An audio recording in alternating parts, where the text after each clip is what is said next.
Hey guys, I want to talk briefly in an overview fashion about some techniques for fat loss. I get these questions a lot.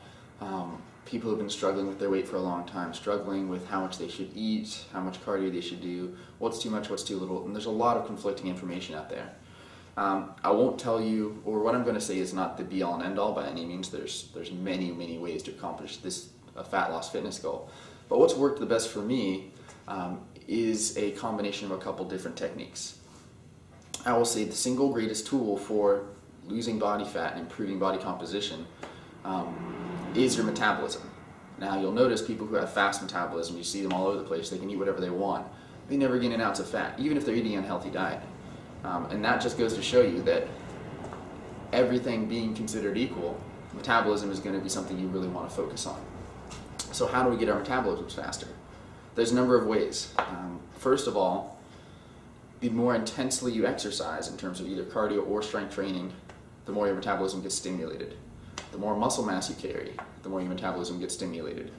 And the more food you eat on a regular basis, of course not enough food to make you obese, but the more healthy food you eat and get through in a day, the faster your metabolism is going to get just from the work of processing all that food. Your metabolism is the culmination of all the work your body does in a day.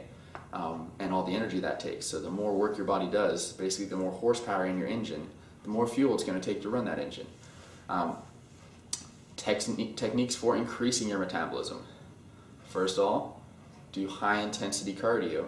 And there's a number of different types of cardio. By high intensity I mean short duration and very intense, like sprint intervals or like high intensity intervals on a bike or an elliptical trainer or a rowing machine.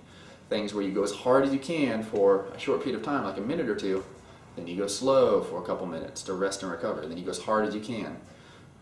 Intervals like that allow you to work very hard as you can, and then recover. Versus if you were just going to go for 30 minutes, you'd be working at those sub-maximal levels, which are still going to burn a lot of calories, but they're not going to be as stimulatory on your metabolism.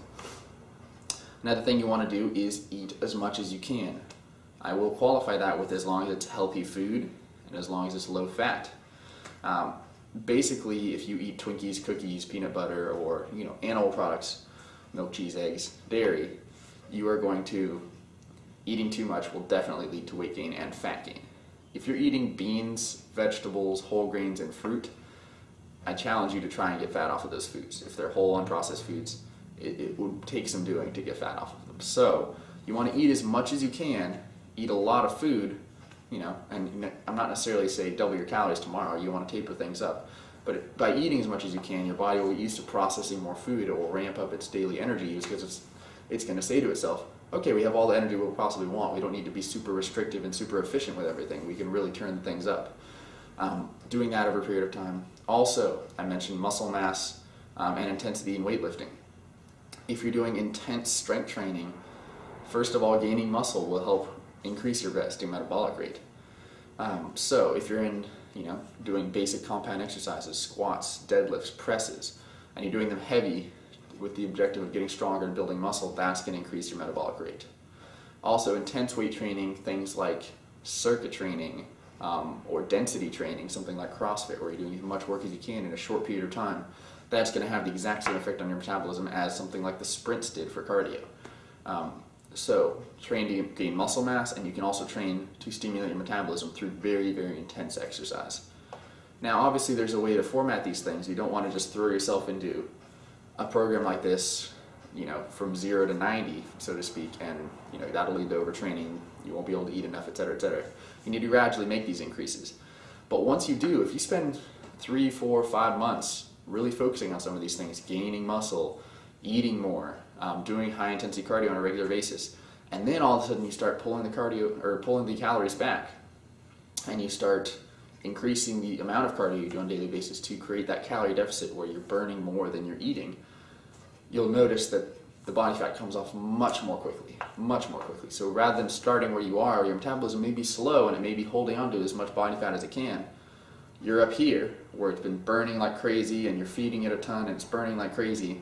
And just a little bit of deficit can generate a lot of fat loss. I've had many clients wind up losing substantial amounts of fat eating way more than they had been when they started with me.